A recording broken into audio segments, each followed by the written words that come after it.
Welcome to the National University online class. During this pandemic, I feel proud to be the part of this National University online video class lecture as a resource person. Please maintain the health rules. Today, I, Muhammad Hafiz Al Asad, Assistant Professor, Mirpur College, Dhaka, I delivered my class for Finance and Banking subject, BBA Honors Program. My course is Financial Management and the lecture titles is Capital Budgeting and Risk Analysis. At first, I delivered my lecture plan. So, I discuss first what is capital budgeting, what is risk, capital budgeting techniques, pre-conversations of capital budgeting, mathematical problem and solutions, accept, reject, decision. So now I discuss it one after one. First one, I discuss what is capital budgeting. We know capital budgeting is the process of business undertakes to evaluate potential major projects or investment. Constructions of a new plant or big investments in an outside venture are examples of the projects that would require capital budgeting before they are approved or rejected. So আমরা বলতে পারি capital হচ্ছে তোমার দীর্ঘমেয়াদী বিনিয়োগের সিদ্ধান্ত। যেমন তুমি দীর্ঘমেয়াদী একটা প্ল্যান্ট কনস্ট্রাক্ট করবে, তো সেই ক্ষেত্রে তোমার কি পরিমাণ অর্থ এই ক্ষেত্রে ব্যয় হতে পারে এবং সেটার উপর ভিত্তি করে তুমি কি এই প্রতিষ্ঠানে বিনিয়োগ করবে কি করবে না, বা এই প্রজেক্ট এস্টাবলিশ করবে কি করবে না, এই সিদ্ধান্ত গ্রহণ করাই হচ্ছে তোমার ক্যাপিটাল বাজেটিং। সো এই ক্যাপিটাল বাজেটিং সম্পর্কে খান অ্যান্ড জেন বলেন, capital budgeting is the process of evaluating and selecting long-term investments that are consistent with the goal of shareholders, that means owners, wealth maximization. তাহলে আমরা প্রথমে যে কথা বললাম যে ক্যাপিটাল বাজেটিং দীর্ঘমেয়াদী বিনিয়োগের সিদ্ধান্তকে বোঝানো হয়। এখন যদি আমি একটা উদাহরণের মাধ্যমে এটাকে বোঝাই তাহলে তোমরা ব্যাপারটা আরো ক্লিয়ার হবে। সে আমি রাতের বেলায় স্বপ্ন দেখলাম যে আমি আগামী দিন কোটিপতি হয়ে গিয়েছি। তো সেটা কিভাবে? আমি স্বপ্নে দেখলাম যে আমি একটা হাই প্রোফাইলের মার্কার উৎপাদন করতেছি, সেই মার্কার জনগণ প্রচুর পরিমাণে কিনতেছে, আমি এই মার্কারের একটা নির্দিষ্ট দাম সেট করলাম, সেই দামে আমার 50% প্রফিট আমি অর্জন করতেছি। সো আমি খরচ দিয়ে যেই পরিমাণ প্রফিট অর্জন করলাম এতে আমি কোটিপতি হয়ে গিয়েছি। এটা হলো স্বপ্নে আমি চিন্তা করলাম। স্বপ্ন থেকে যখন সকালে আমি জাগ্রত হলাম, হয়ে আমি দেখলাম যে আসলে আমি কোটিপতি না, অর্থাৎ আমি বর্তমানে যে অবস্থানে আছি ঠিক সেই অবস্থানে। সো এখন আমি ভাবতে শুরু করলাম যে আসলে যে জিনিসটা আমি দেখলাম এটাকে আসলে কিভাবে এস্টাবলিশ করলে আমি গেইনার হতে পারি। সো এই কারণে আমরা প্রথমে ওই মার্কারটা উৎপাদন করার জন্য কোন ক্যাটাগরির লোক আমার এই মার্কার গ্রহণ করবেন তাদের উপরে একটা সার্ভে করতে হবে। দেন তারা আদৌ আমার এই মার্কার কিনবে কিনা সেটার উপর আমি সার্ভে করব। এরপরে যদি দেখি তারা এই মার্কারটা গ্রহণ করবে, তাহলে আমরা কি করব, ফান্ড কালেক্ট করার জন্য সম্ভাব্য পার্সনদের সাথে যোগাযোগ করব। এরপরে প্ল্যান্ট, মেশিনারি বা টুলস এগুলা ইম্পোর্ট করে আমরা সেটা বসাবো, তারপরে উৎপাদন শুরু করব। এখন যদি আমরা এই কাজগুলা না করে সরাসরি উৎপাদনে চলে যায়, যে স্বপ্নে দেখেছি মার্কার উৎপাদন, সো মার্কার উৎপাদন করে ফেললাম, করে এরপরে মার্কেটে সেই মার্কার বিক্রি করা শুরু করলাম, কিন্তু দেখা গেল যে আমার কোনো বিক্রি হলো না, তাহলে সেক্ষেত্রে আমি পুরোটা লুজার। কিন্তু আমি যদি এটার ফিজিবিলিটিগুলো টেস্ট করে এরপরে তার সম্ভাব্যতা দেখলাম, কোথায় থেকে ফান্ড কালেক্ট করা হবে সেগুলো দেখলাম, তারপরে সেটা উৎপাদন করে এটার বাজারের কম্পিটিটর কারা আছে তাদেরকে দেখলাম, সব কিছু দেখে যদি আমি সিদ্ধান্ত গ্রহণ করি, তাহলে আমরা সেখানে গেইনার হতে পারবো। কারণ এই বিনিয়োগটা আমার একদিন বা 2 দিনের জন্য না, এটা লং রানে। সো এই ধরনের বিনিয়োগকেই আমরা বলে থাকি ক্যাপিটাল বাজেটিং।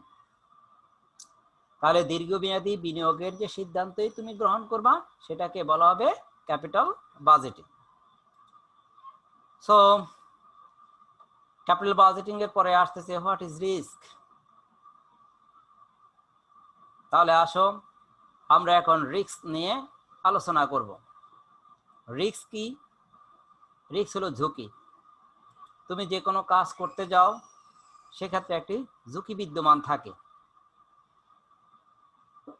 এখন এই ঝুঁকিকে ঝুঁকি হিসাবে তখনই ট্রিট করা হবে যখন এটাকে গাণিতিক সংখ্যায় আমরা প্রকাশ করতে পারবো, তখন সেটাকে আমরা ঝুঁকি হিসাবে কাউন্ট করব।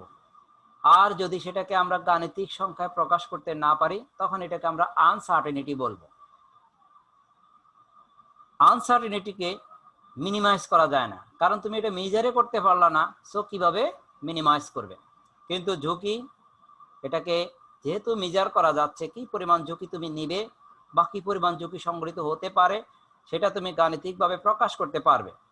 সো যেহেতু গাণিতিকভাবে তুমি প্রকাশ করতে পারবে, সে কারণে যেহেতু তুমি গাণিতিকভাবে প্রকাশ করতে পারবে সে কারণে এটাকে আমরা ঝুঁকি হিসাবে ট্রিট করি। এখন ঝুঁকি মেজার করার জন্য আমরা বিভিন্ন টুলস ব্যবহার করি, যেমন expected return, rank, range, standard deviation, variance, covariance, beta ইত্যাদি বিভিন্ন ধরনের ঝুঁকি আমরা ইউজ করি। সো ঝুঁকির সংজ্ঞা দিতে কি আমরা বলতে পারি, risk implies future uncertainty about deviation from expected earnings or expected outcome.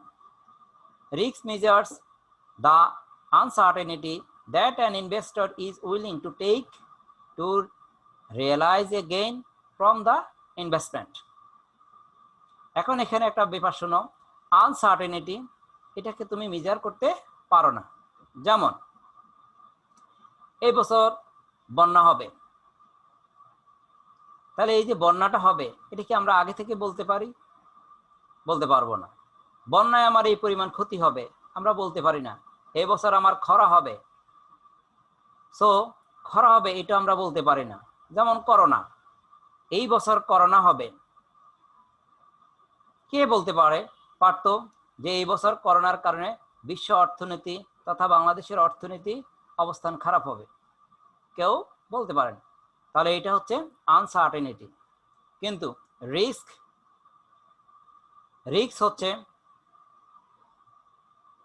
ব্যবসায় লস হতে পারে, বিভিন্ন কারণে লস হতে পারে। যদি সেটা আমরা পূর্ব থেকে মেজার করতে পারি যে আমার এরকম ক্ষতি হতে পারে, তখন সেটাই আমরা বলবো রিস্ক। তাহলে রিস্ক হচ্ছে গাণিতিক সংখ্যায় যখন আমরা প্রকাশ করব তখন সেটাই হয়ে যাবে রিস্ক। এখন এই রিস্ক সম্পর্কে খান এন্ড জেন বলেন, risk is the variability in the actual return in relation to the estimate return. Actual এবং এস্টিমেট রিটার্নের মধ্যে একটা ভ্যারিয়েবিলিটি হচ্ছে তোমার রিস্ক। হতে পারে, নাও হতে পারে। এটার মধ্যে যে ভ্যারিয়েবিলিটিটা সেটাই হচ্ছে রিস্ক। এরপরে আসো ক্যাপিটাল বাজেটিং টেকনিক্স। তাহলে ক্যাপিটাল বাজেটিং এর টেকনিক্স গুলা কি কি আমরা এখন সেটা আলোচনা করব। সো ক্যাপিটাল বাজেটিং এর টেকনিক্সকে আমরা প্রধানত দুই ভাগে ভাগ করি। একটা হচ্ছে ট্রেডিশনাল টেকনিক্স, দুই discounting techniques. So traditional techniques এটা কি? এটা হচ্ছে payback period and accounting rate of return. Payback period and accounting rate of return দুইটাই সনাতনী পদ্ধতি। এই সনাতনী পদ্ধতি বা ট্রেডিশনাল অ্যাপ্রোচে অনেক কিছু মেজার করা হয় না, অর্থাৎ এটার মাধ্যমে যদি আমরা সিদ্ধান্ত গ্রহণ করতে যাই তাহলে আমাদের সঠিক সিদ্ধান্ত এখান থেকে আসবে না, কারণ এই ক্ষেত্রে অর্থের সময় মূল্যকে বিবেচনা করা হয় না। সো আসো ডিসকাউন্টিং টেকনিক্স। ডিসকাউন্টিং টেকনিক্স এটা আধুনিক পদ্ধতি, কারণ এই ক্ষেত্রে অর্থের সময় মূল্যকে বিবেচনা করা হয়। সো ডিসকাউন্টিং টেকনিক্সের ভিতরে যে টেকনিক্সগুলো বিদ্যমান সেটা হচ্ছে net present value, internal rate of return, profitability index, net profitability index, MIRR, modified internal rate of return, certain equivalent approach বা techniques, RADR techniques, probability techniques and decision tree. এই টেকনিক্সগুলো এই ক্ষেত্রে বিদ্যমান। সো আমরা এই টেকনিক্সগুলা একের পর এক আলোচনা করব। ডিসকাউন্টিং টেকনিক্সের মধ্যে কিন্তু অর্থের সময় মূল্যকে বিবেচনা করা হয়, তাই এটার মাধ্যমে যে সিদ্ধান্তটা আসবে সেটা সঠিক সিদ্ধান্ত হিসাবে প্রতীয়মান হবে। তাহলে আসো এরপরে আমরা এই টেকনিক্সগুলো যখন আলোচনা করতে যাব তখন আমাদের পূর্বে কিছু জিনিস সম্পর্কে জানতে হবে। আমরা যদিও এই টেকনিক্সগুলোর কিছু টেকনিক্স অনার্স ফার্স্ট ইয়ার সেখানে কমপ্লিট করেছিলাম, তথাপিও আমাদের এখন আবার নতুন করে এটা কিছু জিনিস সম্পর্কে জানতে হবে। তাই কি conversations of capital budgeting techniques, সেটা হচ্ছে তোমার ফার্স্ট ওয়ান CFBT। আমরা জানি cash flow before tax, CFBT, কিন্তু এই CFBT বিভিন্ন নামে ইন্ডিকেট হয়ে থাকে। যেমন তোমার নাম যদি হয় মিস্টার রহিম, এটা তোমার বাবা মা রেখেছিলেন। এখন এই রহিম বিভিন্ন জায়গায় বিভিন্ন নামে ইন্ডিকেট হয়। যেমন রহিম যখন স্কুলে তার ফ্রেন্ডদের কাছে সামনে যায় তখন ফ্রেন্ডরা তাকে বলে হাই রহিম, সে রেসপন্স করে হাই। আবার বলে দোস্ত, যখন এটা বলা হয় তখন সে রেসপন্স করে। আবার এই রহিম যখন বাসায় আসে তখন তার বাবা মা তার নাম রেখেছে রহিম, কিন্তু তথাপিও তাকে ডাকে বাবা এদিকে আসো, রহিম রেসপন্স করে। তাহলে এক রহিম বিভিন্ন জায়গায় বিভিন্ন নামে ইন্ডিকেট হয়, অর্থাৎ একই জিনিসের বিভিন্ন সিনোনিমস বিদ্যমান থাকে। সো আমরা এখানে ক্যাপিটাল বাজেটিং এর সেই সিনোনিমস গুলো সম্পর্কে অবগত হব। তাহলে ফার্স্ট ওয়ান বলছি CFBT, cash flow before tax. এখন এটার অন্য নাম EBIT, earning before interest and tax. এটা হতে পারে গ্রস প্রফিট, হতে পারে লেবার কস্ট, হতে পারে কস্ট সেভিংস। এটার বাইরে ক্যাশ ইনফ্লো, এটা প্রশ্নে বলা থাকবে, বা শুধু cash flow, cash inflow or cash flow, কিন্তু প্রশ্নে ট্যাক্স রেট বিদ্যমান থাকবে। তখন সেই ক্যাশ ফ্লোটাকে আমরা বলবো কি CFBT। প্রশ্নে ট্যাক্স রেট যদি বিদ্যমান থাকে তাহলে ওই ক্যাশ ইনফ্লোটাকে বলা হবে CFBT। ওকে, এরপরে আসো CFAT, cash flow after tax. এখন এই ক্যাশ ফ্লো আফটার ট্যাক্সের আবার সিনোনিমস আছে, যেমন NCB, net cash benefit, NCF, net cash flow. এরপরে ক্যাশ ইনফ্লো, এটা বলা হলো কিন্তু প্রশ্নে ট্যাক্স রেট দেওয়া নেই। ক্যাশ ইনফ্লো বা ক্যাশ ফ্লো বলা হলো, বাট প্রশ্নে ট্যাক্স রেট দেওয়া নেই। তখন সেই ক্যাশ ফ্লোটাকে আমরা কি বলবো CFAT বা NCB। এরপর আসা salvage value, SB, salvage value. So এটা বলতে পারে এটাকে close down value, residual value, scrap value, so ইত্যাদি নামে সালভেজ ভ্যালুকে ইন্ডিকেট করা হবে। দেন আসো এনসিও, নেট ক্যাশ আউটফ্লো। তাহলে এটা সিনোনিমস হচ্ছে initial investment, project cost, machine cost, positive or negative amounts in 0 ইয়ার, অর্থাৎ 0 ইয়ারে পজিটিভ অ্যামাউন্ট বলা থাকতে পারে, নেগেটিভ অ্যামাউন্টস বলা থাকতে পারে। সো এইভাবে সিনোনিমসগুলা উল্লেখ করা হবে। এখন এটার যে কোনোটা ইউজ করতে পারে প্রশ্নে যখন যেটা বলা হয়। অনেক ক্ষেত্রে প্রশ্নে এনসিও সরাসরি দেওয়া থাকে না, তখন প্রশ্নে বলে দিল যে পারচেস অফ এ মেশিন, দেন এটার ইনস্টলেশন কস্ট এটা দেওয়া আছে, ফ্রেট দেওয়া আছে, ইন্স্যুরেন্স চার্জ দেওয়া আছে, ডক চার্জ দেওয়া আছে, তারপরে এই জাতীয় খরচগুলা, railway fare, freight and insurance, এভাবে কস্টগুলা তারা দিয়ে দিল। এবং এটার সাথে বলছে ওয়ার্কিং ক্যাপিটাল দেওয়া আছে। তখন আমরা এটার এনসিউটা ডিটারমিন করব। তখন কিভাবে করব? Purchase price of the machine, installation cost, freight and insurance, dock charge, railway fare, এই সবগুলো ফিগার আমরা যোগ করলে পাবো ডেপ্রিসিয়েশন চার্জেবল এনসিও।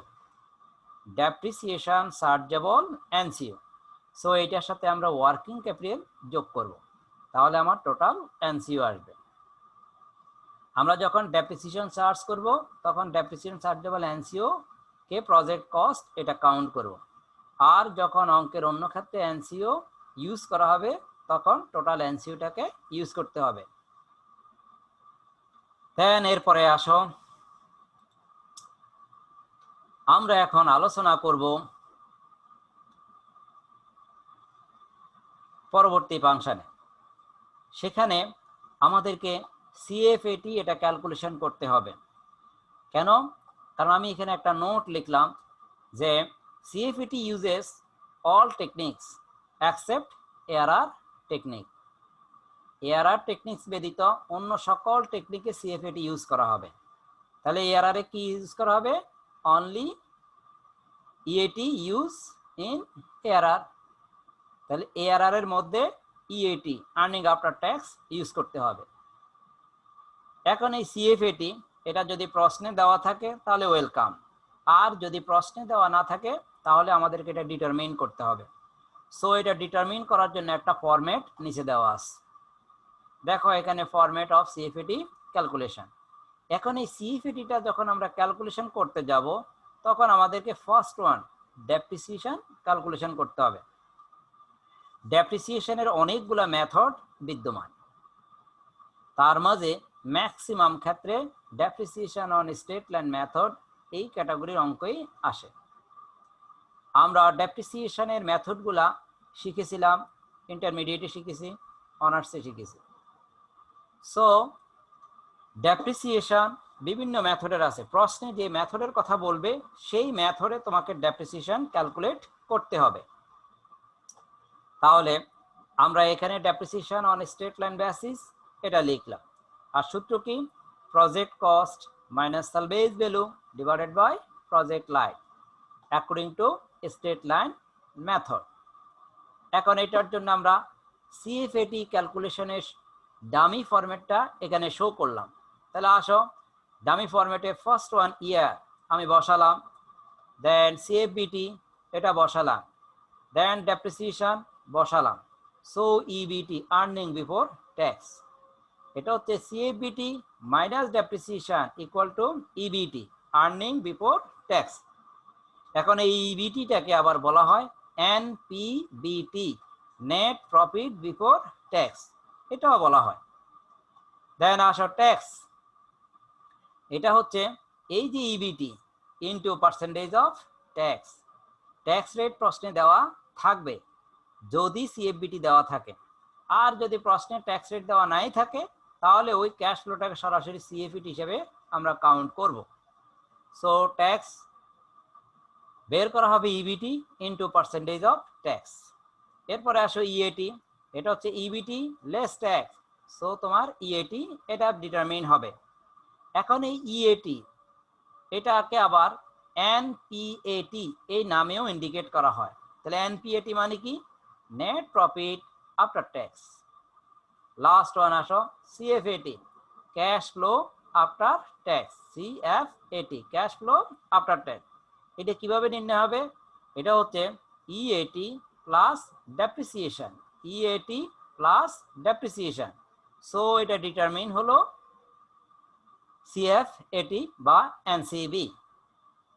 এখন এখানে দেখো last one salvage value plus working capital, এটা প্রথমে ইয়ারের কলামে বসাবা, এরপরে ফার্স্ট টাকার কলামে এই ফিগারের অ্যামাউন্টটা বসাবা, দেন এটা সরাসরি চলে যাবে কোথায়?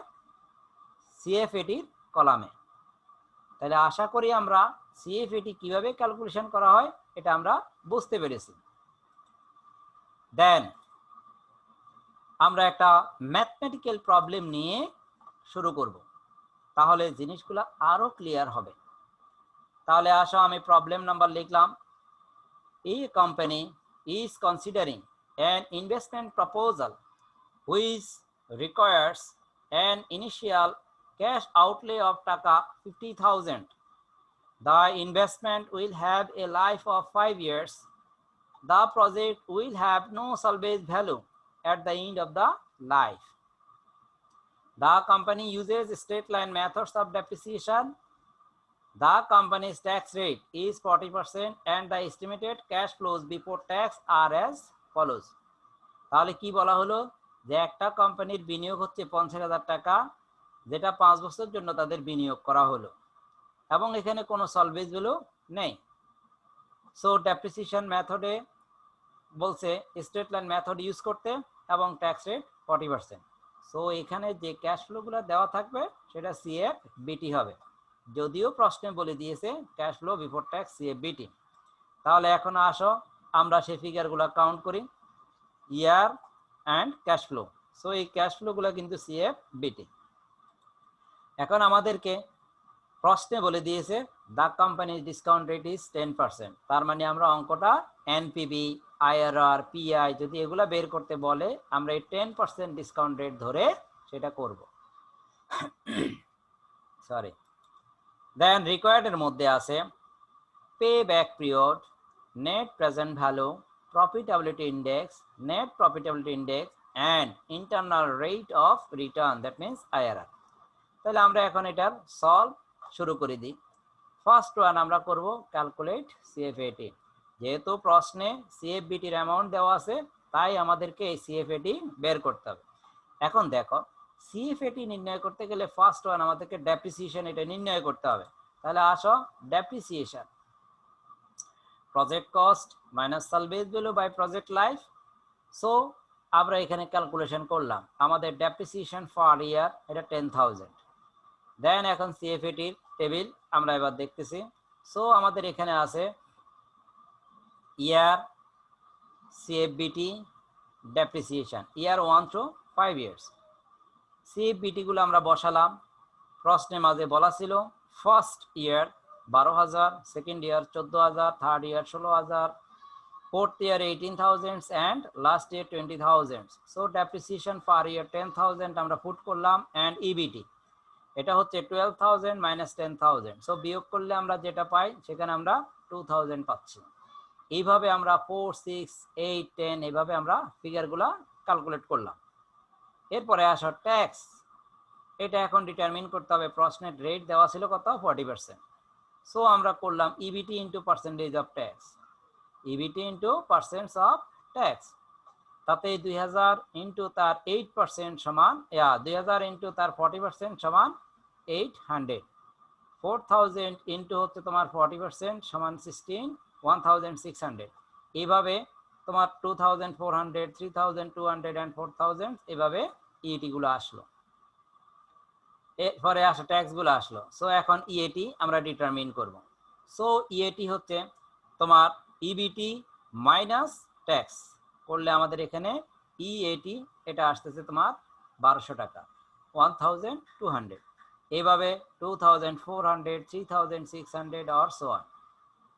এখন প্রশ্নে যদি এআরআর এটা বের করতে বলে তখন আমরা কি করব? এই ইএটির যে কলামটা এটা যোগ করব, ইএটির কলামটা আমরা যোগ করব। কারণ হচ্ছে এআরআর এর সূত্র কি?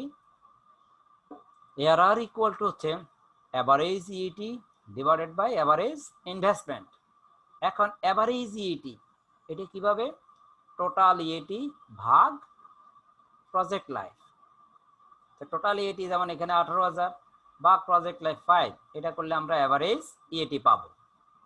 কোন ক্ষেত্রে, ARR নির্ণয়ের জন্য যদি হয়।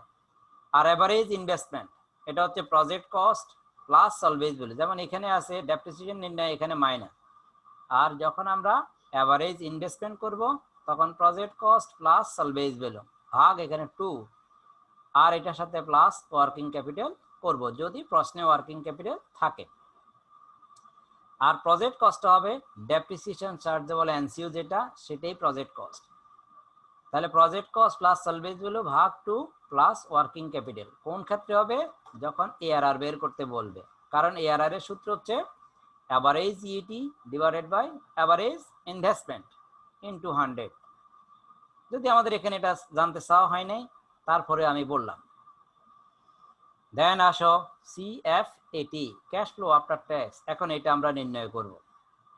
তাহলে এটা নির্ণয় করার জন্য আমার সূত্র হচ্ছে ইএটি প্লাস ডেপ্রিসিয়েশন। সো আমাদের ইএটি আছে ফার্স্ট ইয়ার 1,200, ডেপ্রিসিয়েশন 10,000, টোটাল 11,200। এইভাবে আমরা পরবর্তীগুলা বের করব।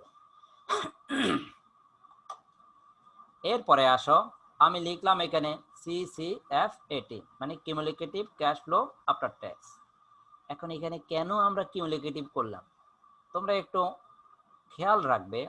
প্রশ্নে যদি পেব্যাক পিরিয়ড এটা বের করতে বলে এবং ওই পেব্যাক পিরিয়ডের মধ্যে দুইটা সূত্র অ্যাপ্লাই হয়, একটা হচ্ছে ইভেন ক্যাশ ফ্লোর জন্য আর একটা আনইভেন ক্যাশ ফ্লো। আনইভেন মানে অসমান। প্রশ্নে পেব্যাক পিরিয়ড বললো কিন্তু ক্যাশ ফ্লোগুলা অসমান, যেমন এই অঙ্কের মধ্যে ক্যাশ ফ্লোগুলা অসমান, তখন আমাদেরকে কি করতে হবে, কিউমুলেটিভ CFAT এটা নির্ণয় করতে হবে। কিউমুলেটিভ CFAT নির্ণয় করতে হবে। সো কিউমুলেটিভ CFAT আমরা কিভাবে নির্ণয় করি। ফার্স্ট ওয়ান, আমরা যেই 11,200 সরাসরি এখানে বসাবো ফার্স্ট ইয়ারে। দেন ফার্স্ট ইয়ারের যে CCFAT 11,200 এটার সাথে আমরা পরবর্তী ইয়ারের CFAT যোগ করব। তাহলে 11,200 প্লাস 12,400 সমান 23,600। আবার এই 23,600 সাথে 13,600 যোগ করে এখানে বসাবো। আবার এই 37,200 এটার সাথে 14,800 যোগ করে এখানে বসাবো।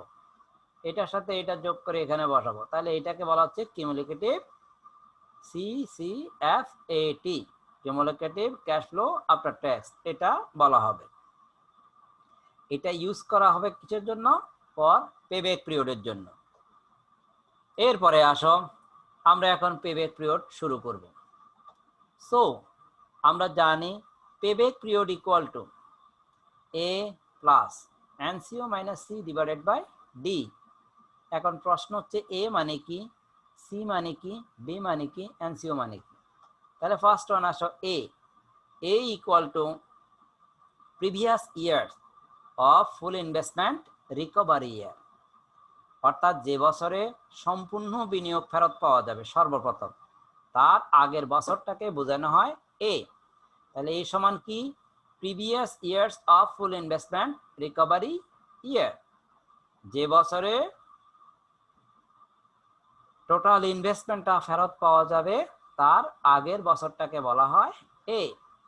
দেন আসো C, এটা হচ্ছে previous years cumulative NCB of full investment recovery year, অর্থাৎ যে বছরে সম্পূর্ণ বিনিয়োগ ফেরত পাওয়া যাবে তার আগের বছরের কিউমুলেটিভ CFAT বা NCB।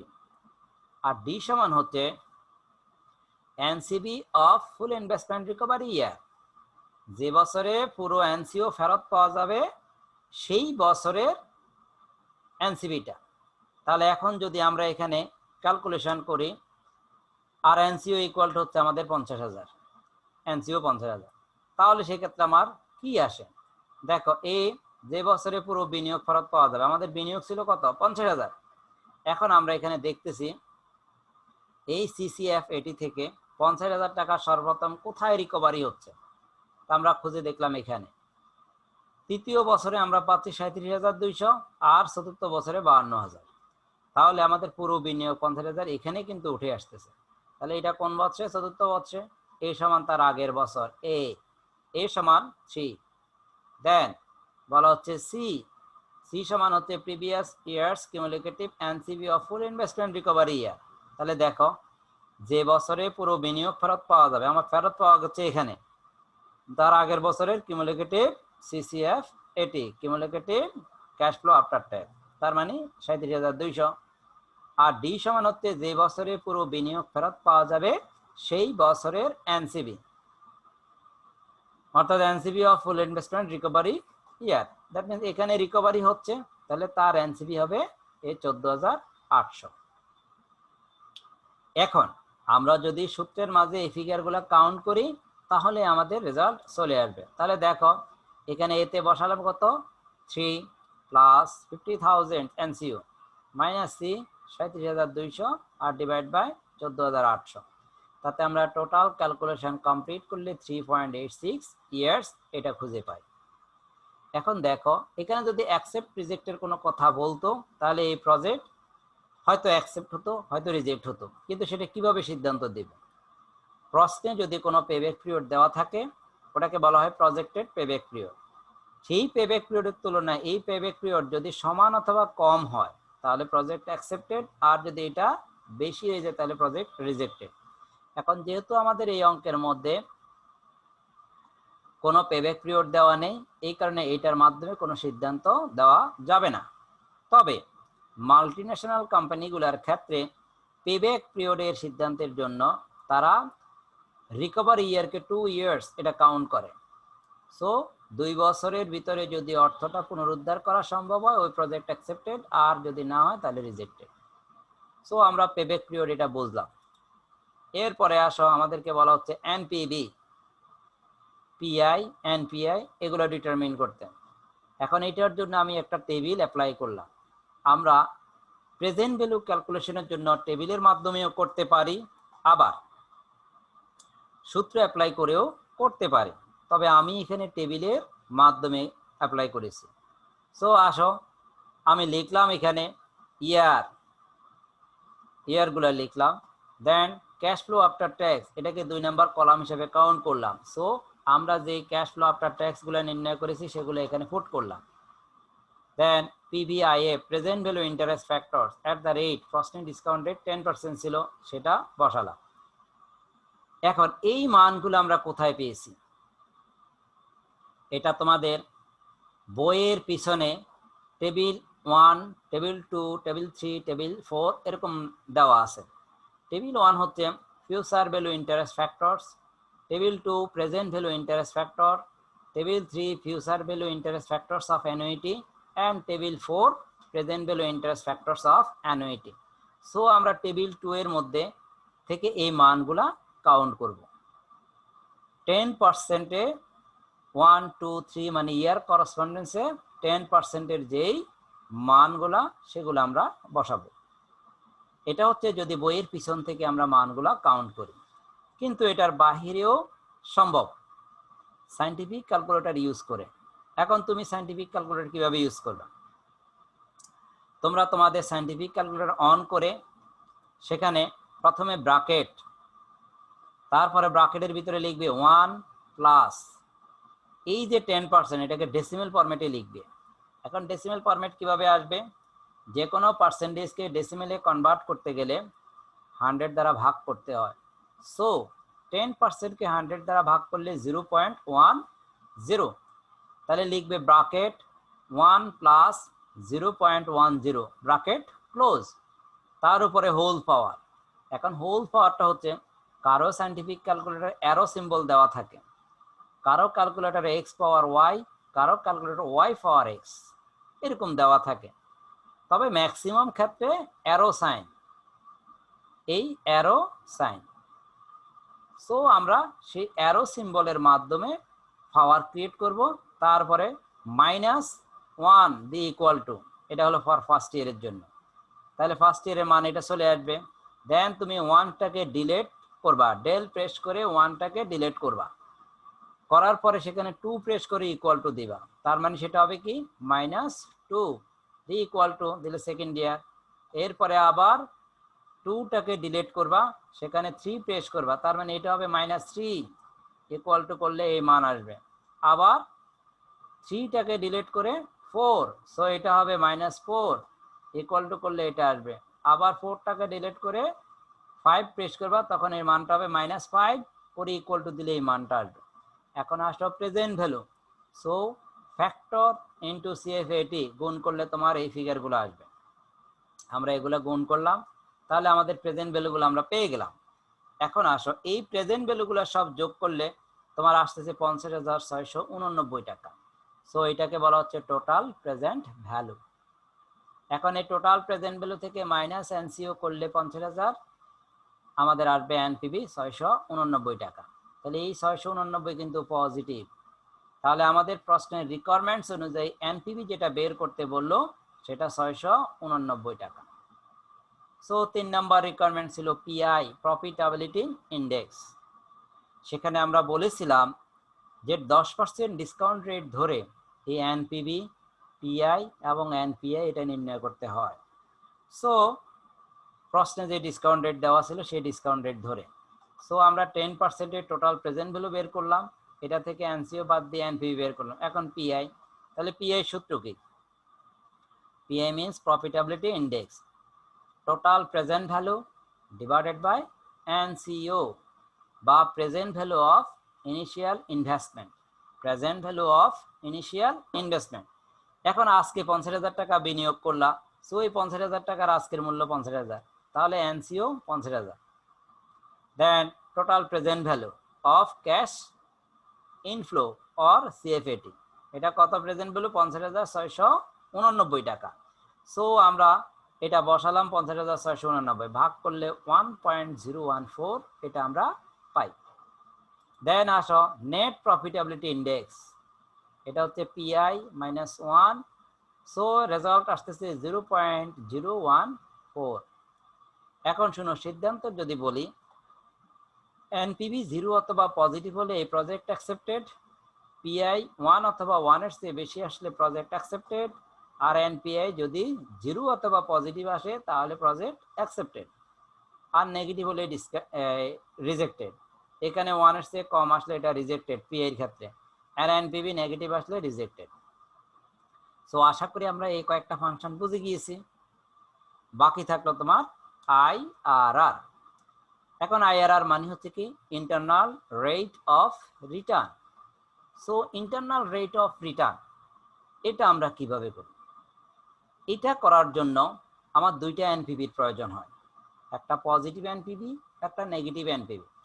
এখন প্রশ্নে যদি রিকোয়ারমেন্টসে বলে যে এনপিভি নির্ণয় করতে, তাহলে সেখানে আমরা যে এনপিভিটা পাবো ওই এনপিভিটা আবার আইআরআর এর জন্য ইউজ করতে পারবো, কারণ আইআরআর করার জন্য আমরা বলছি কি দুইটা এনপিভি প্রয়োজন, একটা পজিটিভ একটা নেগেটিভ। তাহলে সেক্ষেত্রে আমরা প্রশ্নে প্রদত্ত এনপিভি একটা রেজাল্ট ওইখানে ইউজ করতে পারি, আর একটা এনপিভি আমরা বের করে নিব। তাহলে এই অঙ্কের জন্য 10%-এ আমরা এনপিভি ডিটারমিন করলাম, ওই এনপিভিটা আমাদের পজিটিভ। সো আমাদের কোনো সমস্যা নেই, একটা এনপিভি আমরা পেয়ে গেছি। দেন এখন নেগেটিভ এনপিভির প্রয়োজন হবে। সো আমরা নেগেটিভ এনপিভি করতে গেলে এখানে যে ডিসকাউন্ট রেটটা ইউজ করেছি, এই ডিসকাউন্ট রেটটাকে যত বাড়াবো তত এই এনপিভি কমতে থাকবে।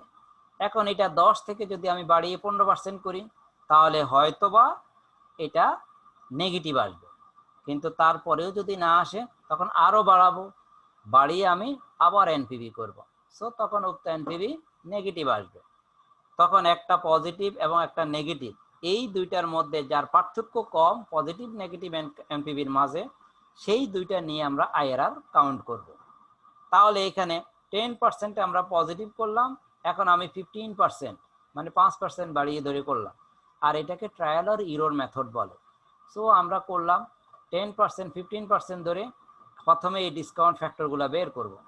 এটা ওই একই সূত্রে হয় বইয়ের পিছনে টেবিল নাম্বার 2 15% অ্যান্ড করসপন্ডিং ইয়ার অনুযায়ী যে মানগুলো আসে সেগুলো আমরা এখানে বসালাম টেবিল 2 থেকে, অথবা আমরা সূত্র প্রয়োগ করে যে bracket 1 plus 0.15 bracket close whole power -1 the equal to দিলে ফার্স্ট ইয়ার, এরপরে 1 এর জায়গায় 2 বসি, ইকুয়াল টু দিলে সেকেন্ড ইয়ার এইভাবে মানগুলো আসবে। তারপরে আমরা গুণ করব এই সিএফএটি ইনটু ফ্যাক্টর গুণ করে এটা, আবার এই সিএফএটি ইনটু ফ্যাক্টর গুণ করে এটা, দেন এগুলো সব গুণ করলাম, আমাদের 44,486 এটা আসলো। তার থেকে মাইনাস এনসিও 50,000 বাদ দিলাম, তাহলে আমাদের আসতেছে মাইনাস 5,514। তাহলে শর্ত অনুযায়ী আমরা একটা পজিটিভ এনপিভি আর একটা নেগেটিভ এনপিভি আমরা পেয়ে গেলাম। এখন আমরা আইআরআর এর সূত্র অ্যাপ্লাই করব। তাহলে দেখো, আইআরআর এর সূত্রে NPV total present value minus NCO এটা আমরা বের করলাম, সো নেগেটিভ অ্যামাউন্ট এটা আমরা পেলাম, যেটা আমরা আগের টেবিলেও পেয়েছি, এই টেবিলের এখানেও আমরা পেয়েছি, পরবর্তীতে আমরা আবার শো করে দেখিয়েছি।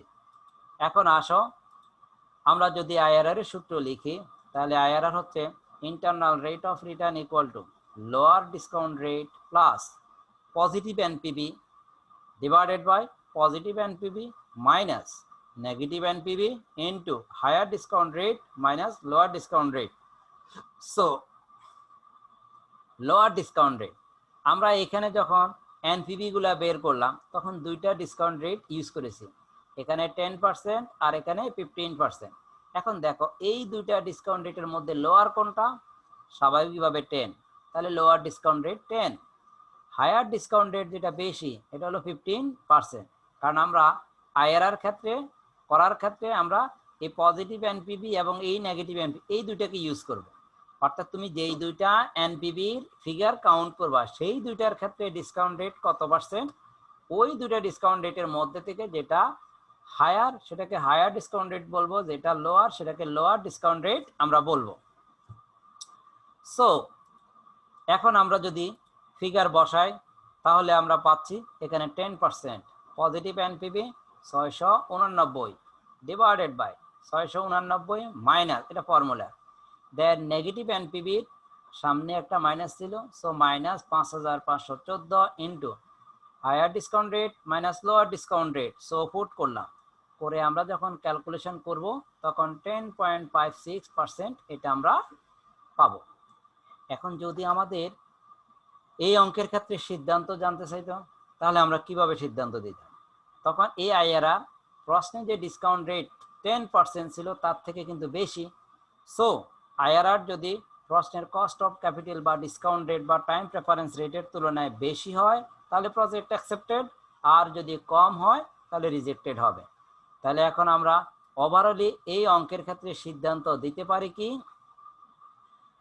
the project should be accepted because NPV is positive, IRR is higher than the discount rate, PI is more than 1 and NPI is positive, so this project should be accepted. তাহলে আমরা বুঝলাম যে একটা অঙ্ক থেকে কিভাবে এনপিভি, আইআরআর, পিআই এগুলো determine করতে হয়। এখন আসো আমরা অ্যাকসেপ্ট রিজেক্ট ডিসিশনটা জানব। এখানে অ্যাকসেপ্ট রিজেক্ট ডিসিশন এটা ফর ইন্ডিপেন্ডেন্ট বা স্বাধীন প্রজেক্টের ক্ষেত্রে প্রযোজ্য। এখানকার যেই ফিগারগুলো দেওয়া আছে অর্থাৎ যে কথাগুলো বলা আছে এখানে শোনো, ফর পেব্যাক পিরিয়ড, পেব্যাক পিরিয়ডের জন্য the actual payback period is greater than the target payback period. এই টার্গেট পেব্যাক পিরিয়ড হচ্ছে প্রশ্নে দেওয়া থাকবে। সেক্ষেত্রে যদি অ্যাকচুয়াল পেব্যাক পিরিয়ড বড় হয় টার্গেট পেব্যাক পিরিয়ডের ক্ষেত্রে, দেন দ্য প্রজেক্ট ইজ রিজেক্টেড। মানে প্রশ্নে প্রদত্ত যে পেব্যাক পিরিয়ডটা দেওয়া থাকবে তার তুলনায় যদি আমাদের ক্যালকুলেট বা অ্যাকচুয়াল পেব্যাক পিরিয়ডটা বেশি হয় তাহলে এই প্রজেক্ট রিজেক্টেড। কিন্তু যদি অ্যাকচুয়াল পেব্যাক পিরিয়ডটা কম হয় টার্গেট পেব্যাক পিরিয়ডের ক্ষেত্রে তাহলে এই প্রজেক্ট অ্যাকসেপ্টেড। এরপরে আসো for ARR accounting rate of return, তাহলে এই ক্ষেত্রে হচ্ছে actual ARR is greater than or equal to the project discount rate. প্রশ্নে প্রদত্ত যে ডিসকাউন্ট রেট দেওয়া থাকবে তার তুলনায় যদি তোমার ARRটা বড় হয় বা সমান হয় তাহলে এই প্রজেক্ট অ্যাকসেপ্টেড, আর যদি কম হয় তাহলে rejected. So NPV, when NPV is 0 or positive then project is accepted, or when NPV is negative then the project is rejected.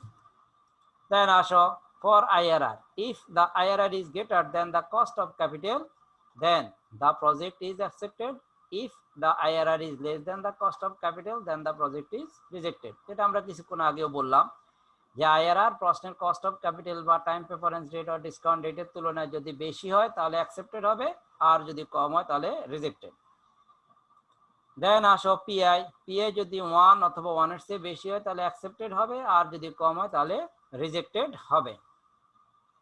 এখন এই যে ফাংশনগুলোর কথা বললাম এগুলো মূলত হচ্ছে ইন্ডিপেন্ডেন্ট বা স্বাধীন প্রজেক্টের জন্য প্রযোজ্য, কিন্তু অনেক ক্ষেত্রে টু মিউচুয়াল এক্সক্লুসিভ প্রজেক্টের কথা বলা হয়।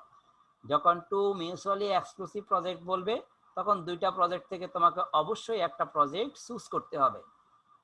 দুইটা প্রজেক্ট থেকে একটা প্রজেক্ট তোমাকে অবশ্যই চুজ করতে হবে। তো সেক্ষেত্রে যেটা সবচেয়ে ভালো সেই প্রজেক্টটাই তোমাকে গ্রহণ করতে হবে।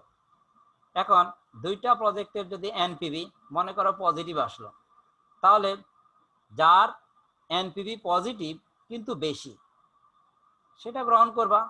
আবার দুইটাই যদি নেগেটিভ আসে তাহলে যার এনপিভি নেগেটিভের মধ্যে থেকে কম হবে সেটা গ্রহণ করবে। আবার একটা পজিটিভ একটা নেগেটিভ, তখন যেটা পজিটিভ সেটা গ্রহণ করবে। এটা হচ্ছে মিউচুয়ালি এক্সক্লুসিভ প্রজেক্টের ক্ষেত্রে, মানে এখানে অবশ্যই একটা প্রজেক্ট তোমাকে গ্রহণ করতে হবে।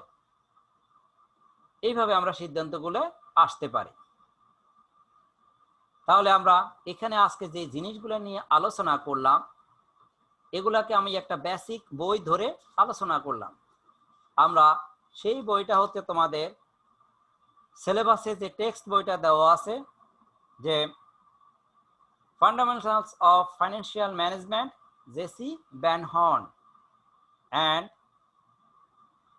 জেসি ভ্যান হর্ন, এই বইটা থেকে আমরা মূলত এই অঙ্ক এবং এই ফাংশনগুলো আমরা দেখেছিলাম। তো তোমরা সেই বইটা ফলো করবে, আশা করি তোমরা শিখতে পারবে। তো আমরা আজকে এই পর্যন্তই আলোচনা করব। আগামী ক্লাসে ক্যাপিটাল বাজেটিং এর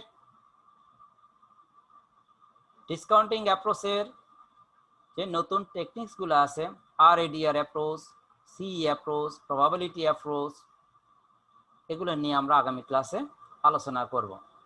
তো আজ এই পর্যন্ত, সবাই সুস্থ থাকো, ভালো থাকো, সে পর্যন্ত আল্লাহ হাফেজ।